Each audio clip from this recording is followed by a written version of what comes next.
Hey guys, and welcome to Quality Shot. I'm really excited to be joined by JJ Metcalf. How you doing, mate? I'm good, mate. To you? I'm good. I'm good. So I'm really happy to be able to have you on.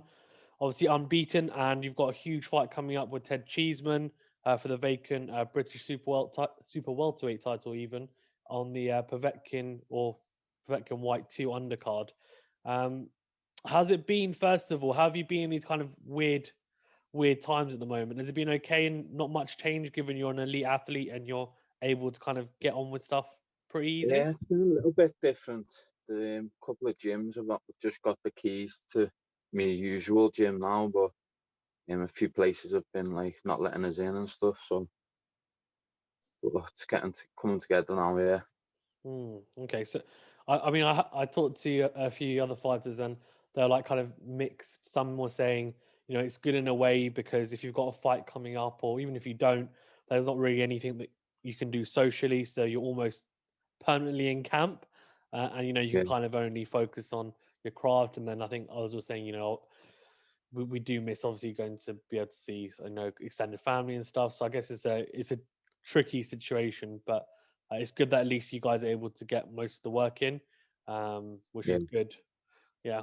And tell me a little bit about your setup in camp then. What does the camp normally look like? Because obviously you're in a caravan at the moment, you're in camp now. Yeah. What's camp looking like at the moment?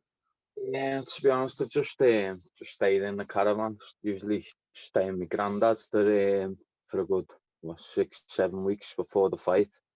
But I didn't want to really go around them too much with this going on, so staying in the caravan for next 6 weeks.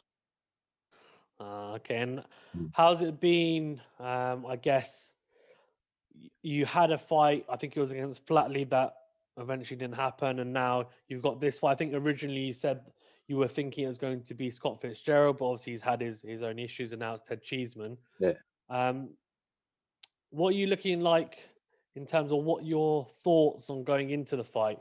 Are you just, what? I think I heard an interview you doing, and you said, I want to go win this British title, but it's not the be all and end all. This is a step in the right direction for me. Is that how you're looking at it? yeah, that's it. Yeah, do you know what? It's a hard fight, so I'm not overlooking Ted because he's a decent fighter and he's had some good wins as well. So just hopefully, pick this British title up and then start looking forward. Then Yeah, no, that makes sense. I mean, I know a lot of people, talking about yourself and, Anthony Fowler and Scott Fitzgerald and Ted Cheeseman, because domestically there's quite a few, big fights there. But I guess, being 32, you're quite experienced now, you're unbeaten. Is this now the time that, as you said, you don't want to look past Ted Cheeseman, but after beating him, you're then just going to look to rise up the levels, I'm assuming, kind of at yeah, a good that's pace? the plan. Yeah, it's been the plan for a while, but sometimes it doesn't work out like that. And with when the British title and the fights come up and they make sense, I'll keep hold of the British title. But I'm ranked quite high with the IBF, so I'd like to push on for that, even a European title or an Okay. eliminator for the IBF. Nice. No, I know you're quite highly ranked with the IBF, aren't you? So that might be a route to go down, which makes sense. And so this year, then, what does it look like? So, fingers crossed. As I said, your primary focus at the moment is Head Cheeseman, but fingers crossed if you were to get past him, what does the rest of the year look like? As you said, I'm assuming there's going to be an IBF title eliminator, or as you said, a European title in there. But when you get to the end of 2021, is there somewhere where you want to be, where you can go into 2022 thinking, okay, I'm either high up the rankings of the IBF or European title holder, and now I can move on? Is that kind of the goals? So the goal is just to keep winning, really. I can't, every time I set myself a goal for the end of the year, it never works out like that. And even like COVID and stuff, I Yeah, can't plan for some things. So I'm just going to keep taking every fight as it comes and just keep winning. yeah, that's true. I mean, that's a good actually to have. And I guess given the current climate, it's difficult, isn't it, to plan anyway? Some people like, I think you got out. Well, you got out once last year, but some people didn't even get out at all last year, given the circumstances. So, um, how many times ideally though do you want to get out? Is it 2, 3 times? How many times are you looking to get out? you know what, I'd like to be out. What is it? So March. I'd like to get out again in maybe May or something. September, December. So yeah, I'd like to do Yeah. it 4 times a year if possible. Hmm.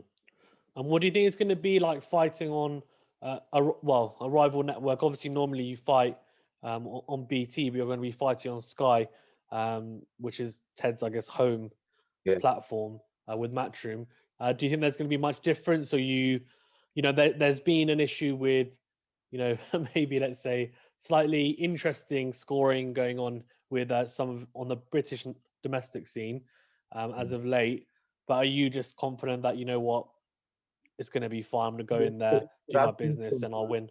There's been some bad decisions on there, so you've just got to really sort of win convincingly. No one, you put everything in yourself, and then there's no arguments. It's just done what you've done. Yeah, so I'm assuming it's going to be a case of you just trying to, as you said, dominate, and no one can say otherwise that you're not that outright winner. And I think I heard you say that you're not going to say, yeah, I'm definitely going to knock him out, because you don't know what's going to happen in a fight. But I'm assuming you're going to go in there. I think most fighters go into a fight ideally thinking win at any cost, and then ideally if you can knock someone else, and that's fantastic because it takes it out of the judge's hands, right? Yeah, if the knockout comes, it comes, but usually you go looking for the knockout, it doesn't come, so it's not worth just looking into that. So just go in and box to your best ability, and see what happens. Yeah, that makes a lot of sense. So as you said, you're at a point now where it's kind of, you want to progress quickly. Your long term goals, do you have like a tick list or checkbox that you think this is what I want to achieve for the rest of my career, and you want to sit down and say, oh, actually I achieved X, Y, and Z? Or is it more, as you said, at the moment, I just want to keep on winning, and then just kind of get to as high a level as I can? That's it. Yeah, I've always had the dream of being a world champion, so obviously that's my goal. But just keep winning. Hopefully one day I will achieve it. Yeah, no, that makes 100% sense. So I mean, how's it been in terms of sparring, etc.? Have you done much sparring now? What's your camp looking like for until the rest of the fight? Just to give people who are not that aware of what fighters get up to in the lead up to a fight. Yeah, I've been sparring, just like most days really. Start stepping it up towards next week, and I'll spar all the way up till the week before. Then be like Monday, Wednesday, Friday most of the time. Yeah. So is it like a gradual process of doing? Yeah. Is it a gradual process of doing? Sorry, go on.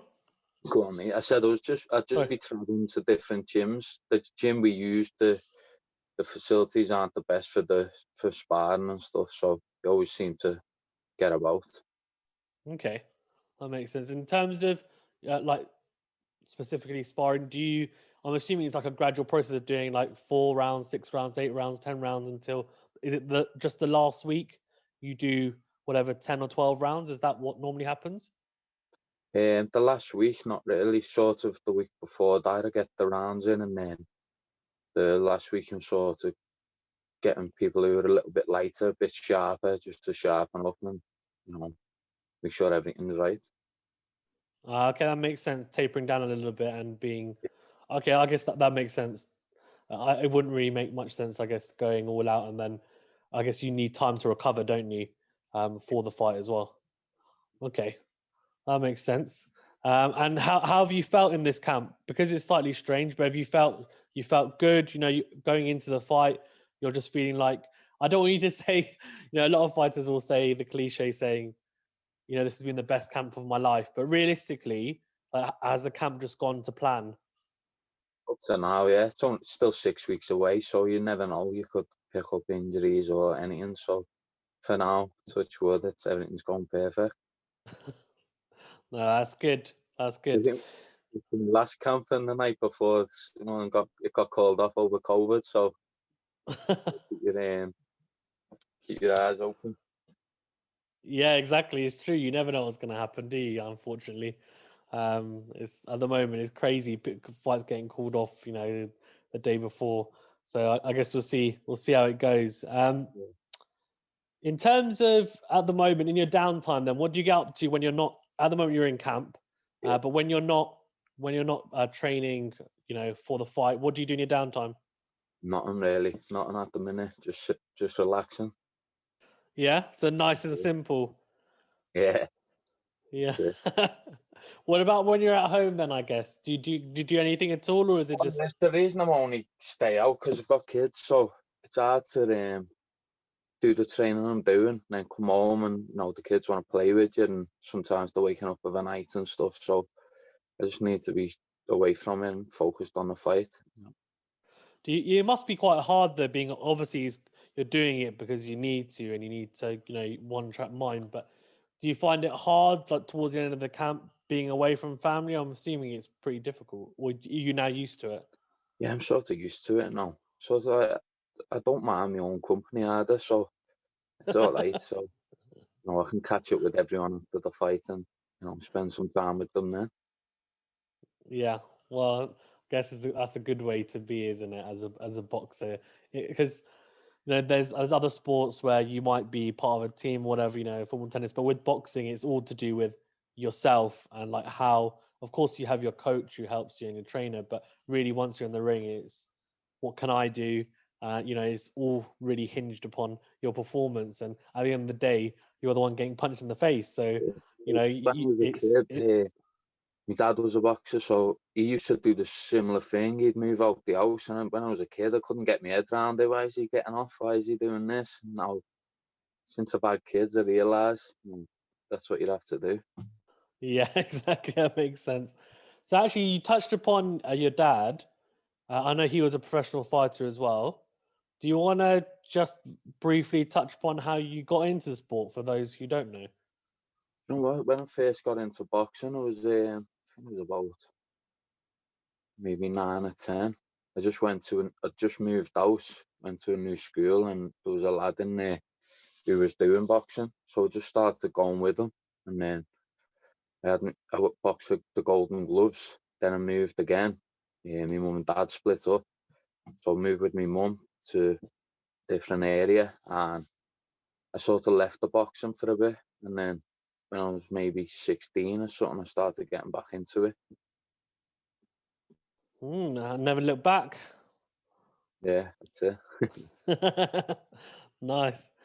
Well, I don't want to take up too much of your time, but before we wrap up, I've got a few fights that either are kind of scheduled for this year or potentially may happen. I want to get your opinion on it, if that was Yeah, okay. it's fine. Yeah. Yeah. Okay. I won't ask you any that potentially have yourself in it because I know it'll be a JJ Metcalf win. Anything I ask you. The first one is actually for the main card. The main fight on your card, Povetkin versus Whyte 2. How do you see that going? I've been asked this question before. If Dylan White switched on all the way through, like his last fight, he switched off for a minute and got caught. He'll win the fight, but he's like an old fox, isn't he? And he'll just give him one little opportunity, he'll take it, and he can punch as well. So can't rule Povetkin out. That's So interesting. hard to give a winner. Yeah. What about in your division? If Anthony Fowler and Scott Fitzgerald were to have a rematch, who do you think wins that? I don't know. It just depends on themselves. I think depends what if Scott Fitzgerald switched on his game. He's on his game and stuff. Fowler looks like he's improving as well, so it'd be an interesting fight. Okay. Just two more then. Canelo versus Billy Joe Saunders. It's hard to give a winner on any of these fights you're giving me. It's like Canelo. If they were too easy, I would have given them to you.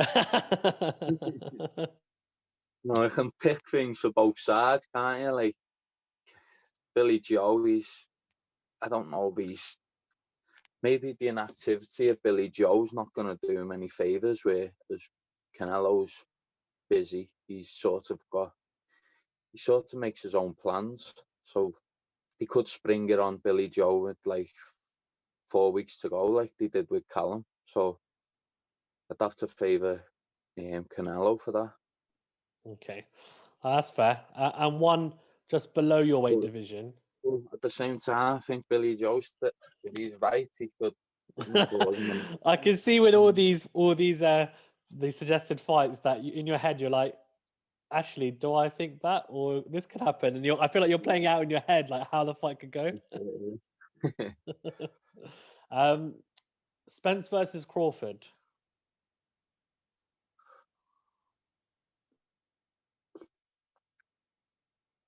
I don't know. Couldn't even tell you with that one. Really like Crawford, but I don't know. Spence is special as well, so I'll go for Crawford because I like him. I like him more. Okay, that's what's come down to. And then lastly, Tyson Fury versus Anthony Joshua. Tyson Fury. Oh, you gave. I tell you what, Yeah. that's the quickest answer you've given. How come? You know what I said? If you look back at me interviews from years ago when he was first come back and I was on the same bill as him, I got asked the question. I said I think he'll beat any of them, and he's starting to prove it as well. So you just can't. I think he can do both as well. He can box. He's art. He reads fights. He makes you miss. Or he could just turn up and just throw it on you. And he's got a massive heart. So just think once it starts getting hard for Joshua, he'll take over. Okay, well that's fair enough. And then lastly, you were saying I said to you that maybe you're playing out fights in your mind. I haven't actually asked anyone this, but it just popped into my head. As a boxer, say for example for Ted Cheesman, do you do kind of like mental or visual boxing in your head? Yeah, I think you're visualising it every day. Boxing isn't just people say, "Oh, you train a couple of hours here, a couple of hours there," but it's a constant thing. It's constantly on your mind. Everything you do is focused on the fight. So, most nights you're going through the fight in your head. So, that's sort of visualising it. Yeah, okay, that's really interesting because I've heard some fighters say that they visualize it. Some, I've said no. And it's just to me, it's quite interesting to hear someone say that because I myself obviously don't box, but the other sports that I play, sometimes I visualize it, and I think for you guys, it's quite interesting because it's so technical as well. To visualize it, so that's interesting. Fighters that don't even watch boxing, you just turn up. But you're sort of going in blind, sort of. If you're not watching them, you don't know what they do, or they fall into the same patterns and stuff, and you can work off that. Yeah. So how much of boxing do you, if you had to put a percentage on it, how much of boxing do you think is the mental side of it? A lot of it, yeah. I think, well, Yeah. yeah, probably is, yeah. There's a lot of people Yeah. don't deal with the mental side to it. I've seen fighters in the past and they're brilliant in the gym, and on the night they fall apart. So that's just their mentality. Do you think also some fighters, I guess, if they, for example, get dropped, that's almost one of those mental things that some people, if they get dropped, they can take it one or two ways. They think, I don't really want to do this, or don't really fancy this, or some will say, actually, you know what? I want to get up and I want to knock him down now. Because I think the reason why I say that is, like in a recent fight with Luke Campbell, Ryan Garcia, when he got knocked down, if you saw the way he gets up, and then after he was talking like it was a great thing that happened. Yeah. But most people when they get knocked down, right, they don't think that. I'm not too sure, to be honest. I think at a certain level, if anyone gets knocked down, they're getting back up. You're not going to get to that level if you're gonna fail like that. So it would already come out of you earlier on, I think. So once you reach a certain point, I think everyone's going to get up and give it the best. Okay, interesting. And then lastly, I'm sure I know the answer, but you and Ted Cheesman, when you get into the ring in a few weeks' time, a month or so, what's going to happen? We're going to fight. JJ Metcalf win. Perfect. Perfect. I expected that. Thank you very much for being on. I really do appreciate your time. Is there anything you want to touch upon before we wrap up? No, that's everything to me. Thank you. Yeah. Well, thank you. I know, as I said, I can see you're in the middle of camp, so I really appreciate you taking time out of your day, and all the best as well for the rest of camp. You know, I hope you stay injury free as well, and your family as well stay safe, and good luck as well for your fight. And I'm sure it'll be a cracker. I know everyone's saying, you know, everyone's really looking forward to it. I'm looking forward to it, and the whole card looks great. So can't wait. Brilliant. Thanks a lot for Perfect. that. Was No it worries. Paisan? Yeah. Paisan? Yeah. Yeah. Sam. Thank you. Thank you. No worries, and Yeah. hopefully we can catch up after the fight. Yeah, definitely. Perfect. Have a good one, Thank mate. you. Thanks, bye. Ta-ra, mate.